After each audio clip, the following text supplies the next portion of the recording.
weeks ago, like a week or two ago, I actually wanted to try and learn how to play Yu-Gi-Oh! And that went about as well as you think it did. I learned some stuff, not much. My brain came out my ears. You know, very, very fun. And then Hubby, ever the content brain, this one was like, hey, what do you think about Magic the Gathering? I've looked at the Final Fantasy XIV Magic the Gathering cards, liked them for the most part. I thought the artwork was really, really good. And I was like, oh, I think they're pretty. And he was like, well, I used to play Magic. What about learning to play Magic on stream? And I was like, you know what? Bet. Let's give it a go. So now we're gonna do the same thing we did for Yu-Gi-Oh! We're gonna try and learn the rules, see if I understand any of it by the end of it, and just talk about Magic the Gathering. Oh, it's Lightning Helix! Oh my god! Let's see if it's easier to understand than Yu-Gi-Oh! Because Yu-Gi-Oh! Is something, alright? So, this one is from the Tolarian Community College. How to play Magic the Gathering in 15 minutes. Let's go. Magic the Gathering is a collectible card game that is fun, complex, yet easy to play. The game requires and develops critical thinking, combinatorial mathematics, creativity, Oh and no, I'm bad at math! I'm really bad at math! I do not like math. The only thing I know about Magic the Gathering is there's a lot of cards, they do a lot of crossovers, they have rules in tournaments to like not show your butt and not be stinky, and if you take pictures of people's butt cracks, you will get banned. That's it, that's all I know. and all while part of a socially interactive experience with others. This video will teach you everything you need to know to play in a matter of minutes, from rules and mechanics to what to expect over the course of a turn. Oh, thank God. Oh, we're serious shit okay. It's an actual professor. Chad, is this a bit, or is he like an actual professor? Because like he looks the part. I am assuming this dude is gonna give a lecture. The professor! I know this guy, he's goated. He was a community college professor. Okay, so it's an actual fucking teacher. This is not a bit. That's great. Actual English teacher. I love that. We're using our teaching skills to teach people how to fucking play Magic the Gathering. Favorite games. In fact, I'd say it's my absolute favorite game, and I'd love to share it with you. The game's basic premise is fairly straightforward. Okay. Using a 60-card deck, draw 7 60's cards, a lot. play Draw 7, play 1 land per turn, cast spells. Land per turn, cast spells using mana from those lands, attack your opponent with your creatures, or use them to block your opponents as they try and attack you with theirs.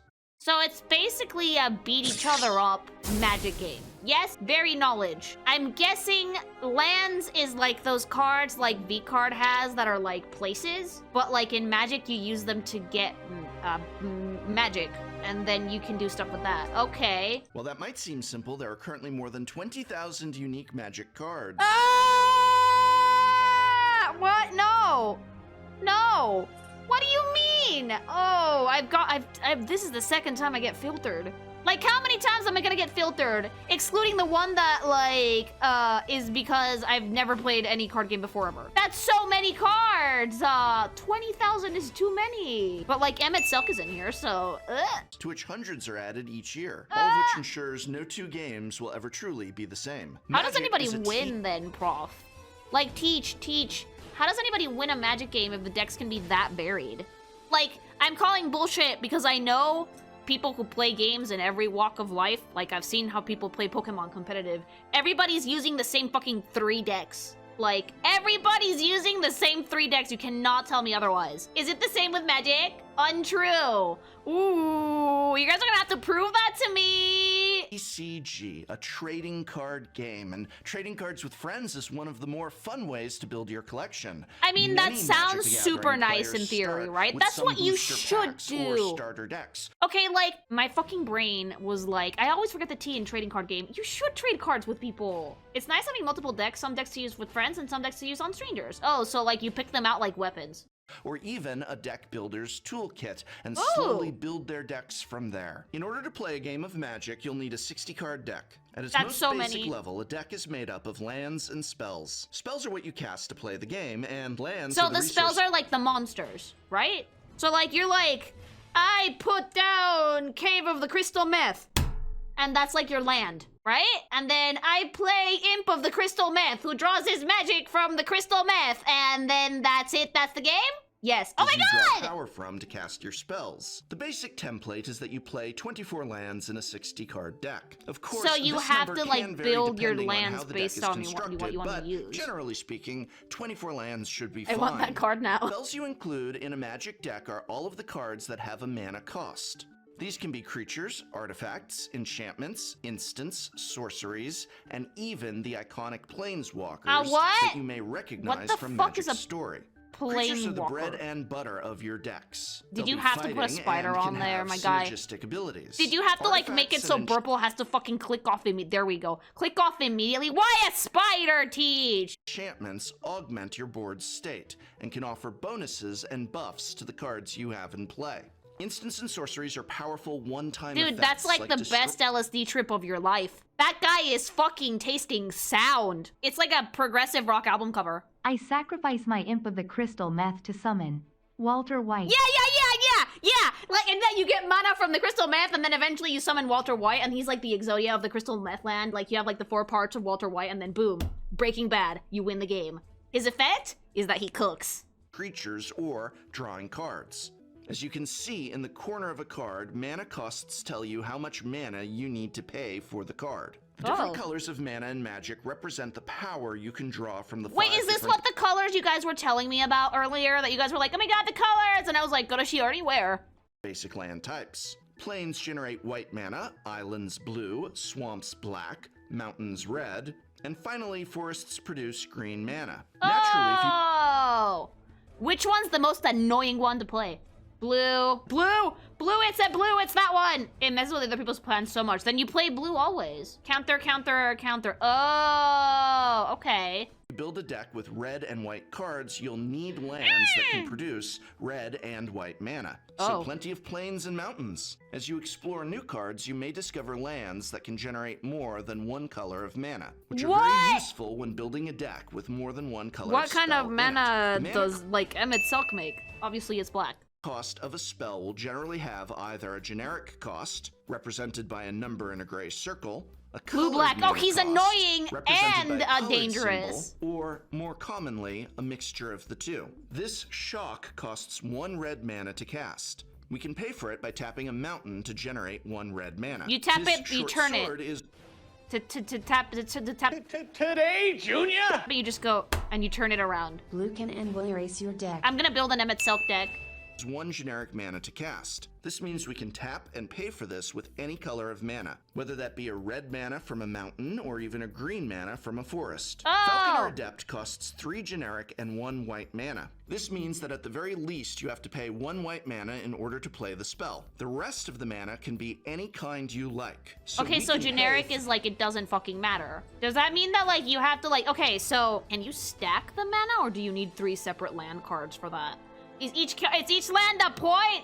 Hubby told me yes, each land is a point. 3 red and 1 white. I would do or it. Even just 4 white if we wanted to. The important thing to remember here is that you must pay the color requirements, even if the generic requirements are flexible. To generate mana from a land, we tap it. Tapping indicates we have used the resource for the turn, and is a handy way to remind both players that the resource has been used. Don't worry, when you start your next turn, you'll be able to untap and use them again. Okay, so they're reusable. Okay, I thought that you used them once and you threw them away, and I was like, well, that's wasteful. Each player starts with 20 life points. Your goal is to reduce the life total of your opponent to 0 before they can do the same to you. Turns consist of playing 1 land a turn to increase your resources, playing increasingly powerful spells, and sending creatures into combat when you feel like you have a strong attack to make. The easiest way to whittle the life points of an opponent down is which version of Emmett, the prettiest one? I don't know. Combat. A creature card has a mana cost, a type line, which tells us what it is, in this case a dog, rules text, which is any text in the main text box of the card, tells you what it does. Unlike the other spells you cast, has 2 numbers in the corner. These are the power and toughness of the creature. Alpine Watchdog has 2 power, so when it attacks, it will deal 2 damage. It's not quite as simple as that, though. Your opponent will have plenty of hurdles for you to overcome in order to get to their precious life total. Blue does a lot of stuff on other people's turns, so you have to pay pretty close attention when playing it. So are blue like trap cards? Counter spells for days. Counter trap cards, but no. thing the opponent can do is block. Thank you. Alpine Watchdog has 2 toughness, so when it either blocks or becomes blocked, it can withstand a creature with 1 power, but will fall to a creature with 2 power or higher. While other TCGs you may have played might be different, in Magic, attacks are declared straight at the opponent. If we attack with our Alpine Watchdog, our opponent has the opportunity to block. They may block with their Liliana's Steward, a 1/2 zombie. In this case, the zombie will be dealt 2 damage and will go to the graveyard, but our Alpine Watchdog will take 1 damage and survive the combat. If, though, our opponent decides to block with their Walking Corpse, then the creatures will be evenly matched. Both creatures will end up in the graveyard. Oh, so you both die. Damn. To buff your creatures by using different spells, and also ways to nerf an opponent's creatures or Deathwind. Okay, no, but the Deathwind card goes raw as shit. Dude, no, that card goes unnecessarily hard. Like, if I ever make it into V-card, everyone's gonna expect me to draw Goonie shit because it's me. No, I'm gonna make that shit go hard as fuck. Oh, shit!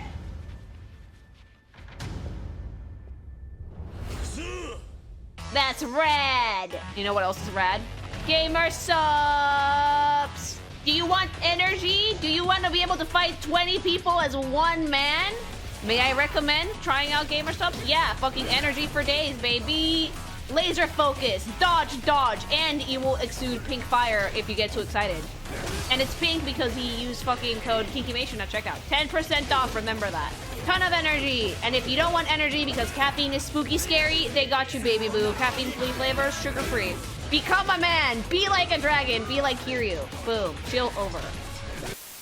Entirely. This is required in order to get past the stronger what creatures kind of hard? your Like a opponent fucking might play. playing Setting card across from hard. a Colossal Dreadmaw, our Alpine Watchdog won't quite do it. Well, my guy, you're fucking putting a goddamn San Bernardo against a fucking dinosaur. Obviously, it's gonna die. It's the difference between cards that stay in play when you play them and cards that resolve their effect and then go to the graveyard. The play area in which you play is commonly referred to as your board. Your board consists of the battlefield, where you'll keep any cards that are in play, your library or deck, and your graveyard, which is where all the dead ones go. That's a lot play. easier than you There's usually also board. the exile zone, which is super never out mind. of play, but that's used less commonly. Each land you play stays in play unless an effect declares otherwise. The same is true for creatures who stick around to fight, artifacts and enchantments, and planeswalkers. These are effects that are permanently in play until removed by your opponent. As such, we okay, call so them your permanent. opponent can like fucking gank your effects too then.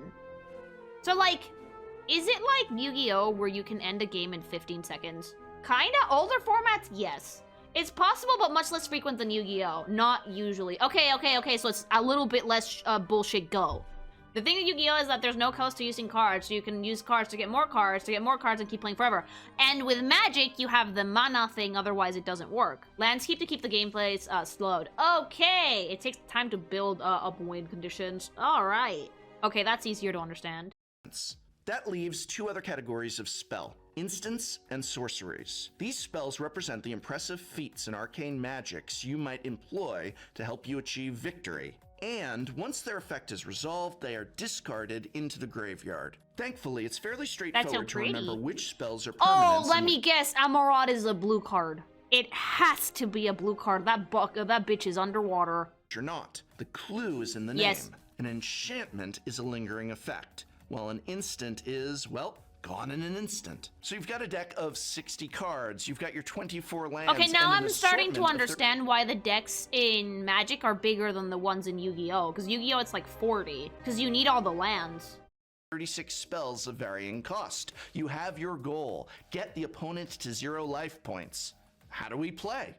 Okay, thank you, explain it! Each player sets their life total to 20, which track with a spin down D20 or pen and paper. Decide who goes first using randomization. The most popular way to do this is to roll 2 6-sided dice each. Each player draws I feel like if I try to cards, play and Magic then against my husband, though, he'll hand my ass back to me 50 ways from Sunday. Who is going first proceeds with their turn. Turns are broken up into phases, and at a high level, these phases are the beginning phase, the main phase, the combat phase. Wait, the turn has phases? Why? It's a turn! How many times do we have to teach you this lesson, old man? Phase, and the end phase. These phases can be further broken down into steps, which we will cover as we continue. The beginning phase includes the untap step. This is where you untap all Okay, your this is usually where you lose me because the ADHD can't keep up. What do you mean untap? What do you mean upkeep? What? The upkeep step, a time where many abilities will trigger. The draw step. Each turn, players add a card from the top of their deck to their hand. The only time you will not draw in your draw step is if you are playing first. Oh, well, every subsequent turn, players draw a card in the draw step. Your main phase is for casting spells and playing lands in order to fuel your spells. You may play one land per turn unless a card specifies otherwise. You can cast as many Okay, so do you spells have as like like. Pot of Greed where you can play like 2 lands at once? Yes. Oh! Are those banned? Does Magic also have banned cards for tournaments? There's some, yeah. There are cards that let you do that, yeah. Multi-land is like Green's thing. Oh! The addition of lands is probably the thing that lets this game actually play a bit more with better pacing and without needing to ban as much bullshit, you know? Provided you can pay the mana cost. Once you've tapped all of your land, that's it. You'll have to wait until next turn to cast more spells. The next phase is the combat phase. This is the time where you can play out your attacks. There's one thing to be aware of when it comes to creature combat, though. If you cast a creature spell, this particular creature is unable to participate in the current bout. The combat phase can be further split into steps. Firstly, we move from main phase 1 to the combat phase. Any triggers that say Lilacs Berries confirmed. I like being annoying! The thing is though, most card games use mana, Magic included, have ways to cheat the mana cost. Oh shit! People meta game the card game. Spanish, are you a sweat? Yes, meta win shit. You re-rolled Enfield 12 times until you got the unit that you wanted. Sweat! Trigger here. Once both players are satisfied, we move to declare attackers. During This is saying I summon the Crystal Menth creature that can attack as an attacker. This includes all creatures you were in control of from the start of your turn. To do this, tap the creature in the same way you would tap a land. This signifies it has been declared as an attacker. Once you have declared your attackers, the opponent will be able to declare their blockers in the declare blockers step. Only creatures that are untapped may block. So if they attacked last turn, they can't block now. They may block however they wish. Next is the combat damage step. Damage is calculated here. Creatures deal damage to each other with their power, and their toughness statistic determines if they succumb to this damage. Any creatures who receive lethal damage are sent to the graveyard, immediately ganked. whether they attacked or blocked. Any creatures that weren't blocked will deal damage to the opponent. Hurrah! Take that, opponent! After the damage step, there is the end of combat step. Some abilities and effects will trigger here. Do people actually say end of combat and then like they fucking trigger bullshit? Also, how do you keep track of all of this shit? Do people have notebooks? I feel like I would have to go in with like a pad of paper and some pencils because I would not be able to memorize all this shit. They remember. I would not remember. Can I get like a playmat that's like a whiteboard eraser and just write on it with marker? I am doing this and using this. This is the effects that are on the board. This can happen to me in free turns. Some note-taking is against the rules. What? Why? But like, what if I ADHD all over and I forget? Proceed to the second main phase. The second main phase is essentially the same as the first main phase. Okay. If you haven't yet played a land for turn, you may also play a land. After this second main phase, we go to the end phase. First of all is the end. The average playmat is Ash on Namek with a dual disc from Yu-Gi-Oh! Holding a Bakugan toy. Also Agumon is there. For some reason, yeah. End step. Here, any effects or abilities that last until the end step or trigger in the end step happen. No! After this is the cleanup. Here, the player whose turn it is discards down to 7 cards again if they have 8 or more cards in their hand. We remove any damage from our creatures, and any effects that say until end of turn will end. Damage remains on our creatures until the cleanup phase. If our opponent's so like 3 toughness creature, if like my Imp of the Crystal Meth takes damage but doesn't die, does that damage go away at this phase? Does it reset? That's so weird though, why? Hobby says he didn't know that, so he put life counters on the card. I recently looked at how much Magic cost because I was looking for a TCG to get into. Let's just say I did not get into Magic. Was it that bad? bad. I am almost afraid to look up how much the fucking Emmett Silk card costs. Oh, it's not expensive at all. I want all of them. It costs like 6 euros at most. 8. Oh, I found the card trader. Okay, I'm gonna buy all of the Emmett Silk cards, and I'm gonna have like a deck that's just Emmett Silk and blue effects. And I'm gonna say that you've committed the cardinal sin of boring me whenever I fucking do something. Okay, yeah, no, then I can probably be like, hi, I want like the fucking all the Emmett Silk cards, and I'm just gonna get blue and black lands, and the few maybe zombos, and all of the Emmett Silk cards, and then that's gonna be my deck, just all Emmett Silk. They will ban you. They can't ban me for playing Emmett Silk and Hades the entire time. You can only have 4 copies of the same card. There are literally like 3 different Emmett Silk cards. I could build a deck entirely of my favorite baby Ratman and I'd be fine. See? There is Emmett Silk Unsundered, Emmett Silk Unsundered Legendary Creature, and Hades. That's not how it works. That's not how any of this works. And then Hades, Sorcerer of Eld, so... And then Hades, Sorcerer of Eld, that's the same card. This is not the same card. How is it the same card? The artwork is different. It's like if it has the same name, it's the same card. Oh, boo. Fine, I'll use Emmett Silk and Grahatia, and then it's like the fucking Husbando deck. Fuck it. Isn't Graha white? You can have a white, blue, and black deck. You probably need more than 8 creatures. I can have 4 Emmett Silks and 4 Grahatias. And then like a bajillion Moogles. Took 1 damage during combat, we would have a chance to do the remaining 2 damage with a burn spell in our second main phase. Or we could do that damage in the end step if that spell is an instant. I'll cover when you can cast instants later in the video, but what's important here is that your creatures do not permanently lose hit points or the like. Their toughness is refreshed during the cleanup step. Is it like Pokemon that there's like type matchups, like a green deck is good against a white deck or whatever, or does that not matter? Not really. Oh, good. More about different strategies. Okay, I'm learning so much. I show up, and you're staring at Emmett. The heart wants what it wants, chat! The turn passes to your opponent, who will take the same steps and phases as you, except this time you'll have the opportunity to block. Play continues until one player's life total is reduced to 0. This is easiest to achieve through attacking with creatures, but can be done with other spells. Burn spells in red are popular for this, and many can deal damage directly to the player. There's one other way in which a player can lose the game. If they run out of cards and cannot draw a card either during their draw step or when a spell or ability asks them to draw a card, they lose the game. At this point, you know enough to play a game of Magic without too much trouble. Prof, honest, I'm still confused.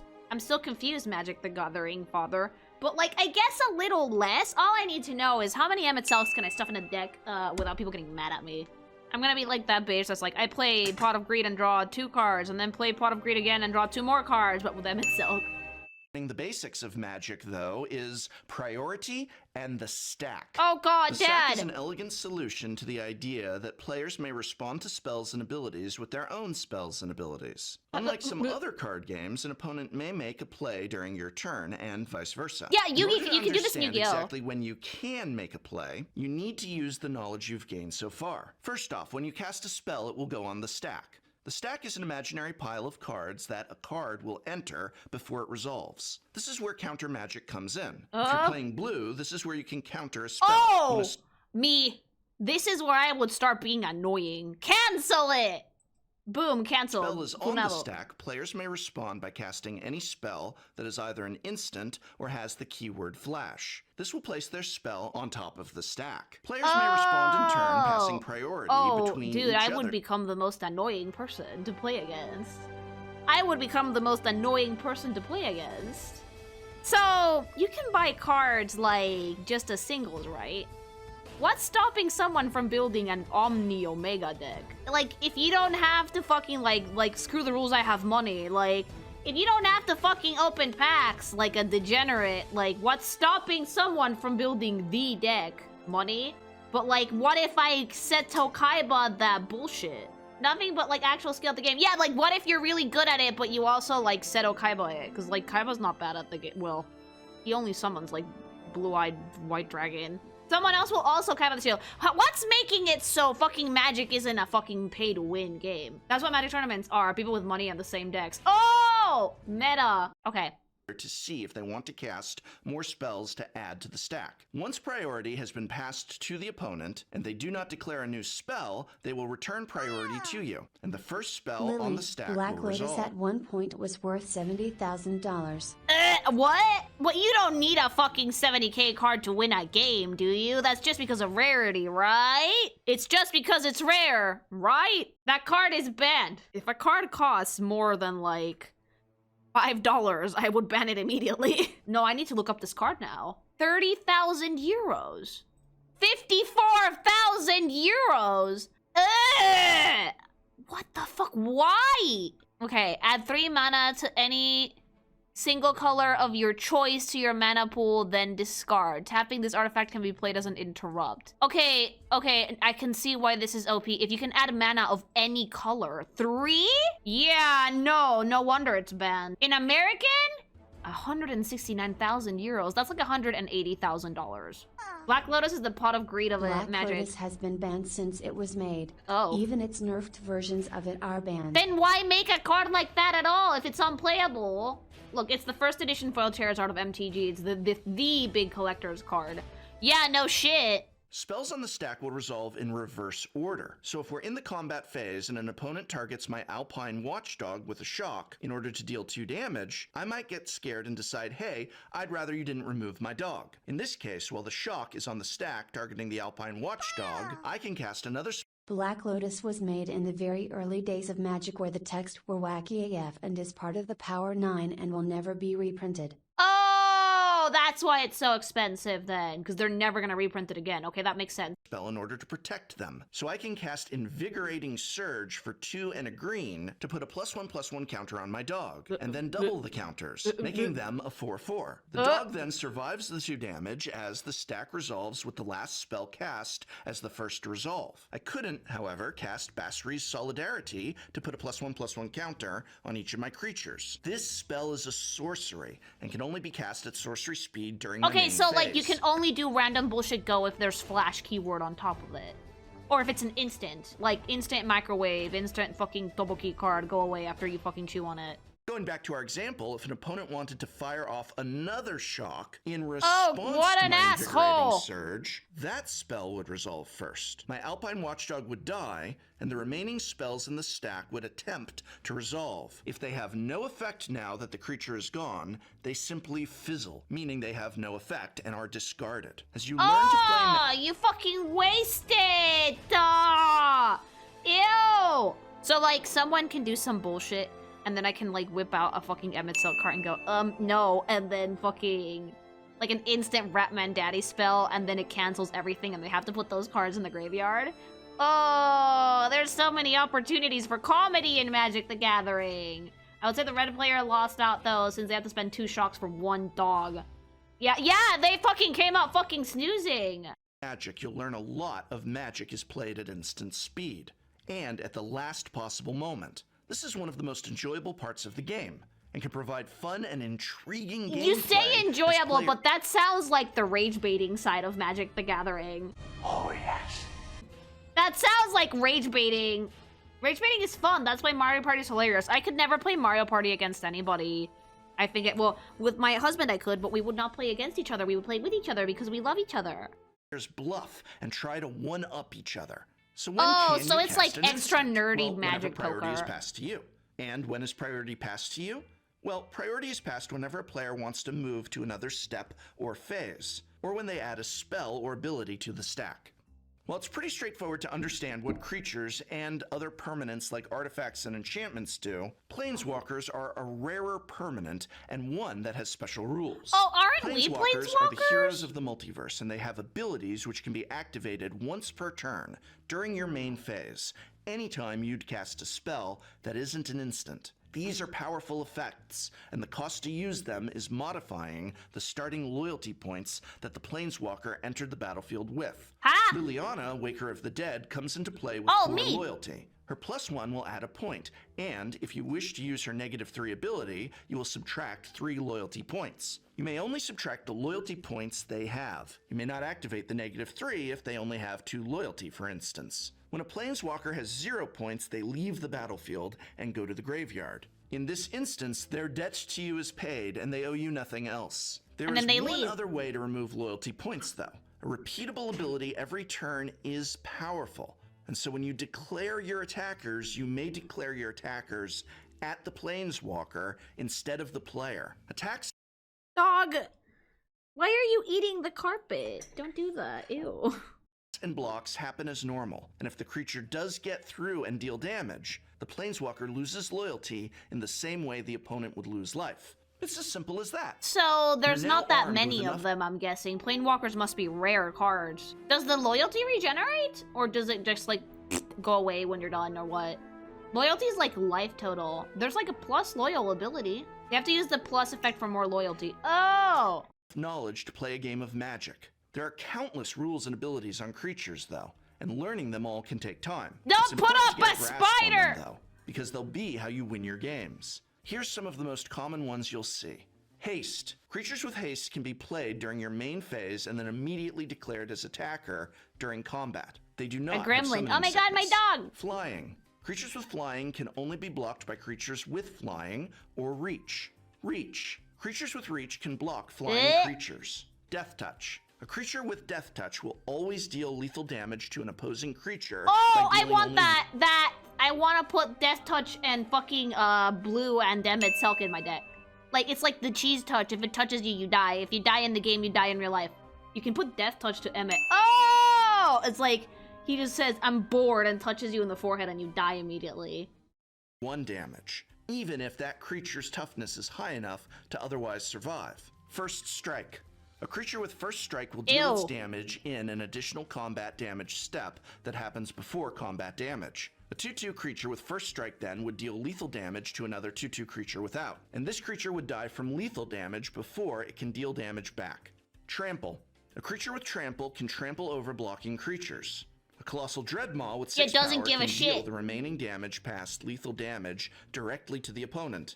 In this case, if they block with a 3/4 creature, the remaining 2 damage can be dealt past the blocking creature straight to the opponent as though the creature weren't blocked.